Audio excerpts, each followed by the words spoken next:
दिल्ली के उपराज्यपाल से बीजेपी, कांग्रेस और आम आदमी पार्टी के बड़े नेताओं ने मुलाकात की और सरकार बनाने से इनकार कर दिया। सभी पार्टियों से मुलाकात के बाद उपराज्यपाल ने अपनी रिपोर्ट को राष्ट्रपति को भेजा है। आखिरकार दिल्ली का सस्पेंस खत्म हो गया और ये साफ हो गया कि दिल्ली में जल्द ही चुनाव होंगे। दिल्ली के उपराज्यपाल नजीब जंग ने पहले बीजेपी, कांग्रेस और आम आदमी पार्टी के नेताओं से मुलाकात की और ये साफ कर दिया कि दिल्ली में कोई भी पार्टी सरकार बनाने को तैयार नहीं है, इसलिए अब चुनाव होना तय है। हमने भी अपना स्टैंड बता दिया कि हम भी चाहते हैं कि दिल्ली में फ्रेश इलेक्शन हो, ताकि लोग महंगी बिजली से, महंगे पानी से और रिश्वतखोरी से इनसे निजात पाने के लिए दोबारा से इलेक्शन में जा सकें और अपनी पसंद की एक ऐसी सरकार चुन सकें जो उनको महंगाई से, भ्रष्टाचार से, रिश्वतखोरी से, महंगाई इन सबसे छुटकारा दिला सके। तो अब दिल्ली में चुनाव होंगे। उपराज्यपाल से सबसे पहले बीजेपी नेता सतीश उपाध्याय और जगदीश मुखी मिले। इसके बाद कांग्रेस के हारून यूसुफ ने एलजी से मुलाकात की। अंत में अरविंद केजरीवाल और मनीष सिसोदिया उनसे मिलने पहुंचे। बाहर निकलते ही मनीष सिसोदिया ने पूरी तस्वीर साफ कर दी।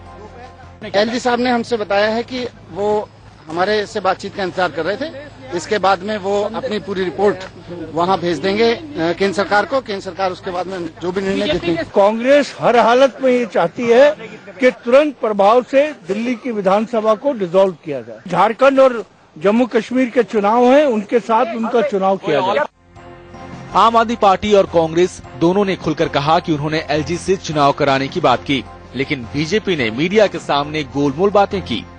हमने अपना स्टैंड बताया उनको, एलजी को। लेफ्टिनेंट गवर्नर इसके बारे में आपको निश्चित रूप से जानकारी देंगे। या डिसॉल्व करने की आपने मांग की है? मैंने कहा ना कि हमने अपना स्टैंड उनको बताया है।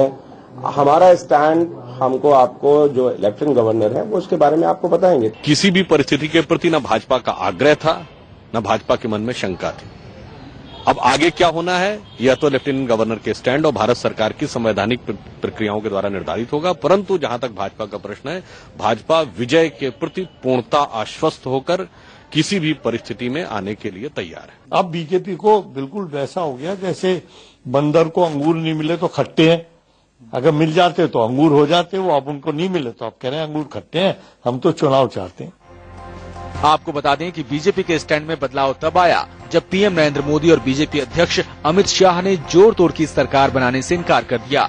कल बीजेपी संसदीय बोर्ड की बैठक में दिल्ली को लेकर पीएम मोदी ने साफ कहा कि सरकार बनाने की जगह चुनाव का सामना करना चाहिए।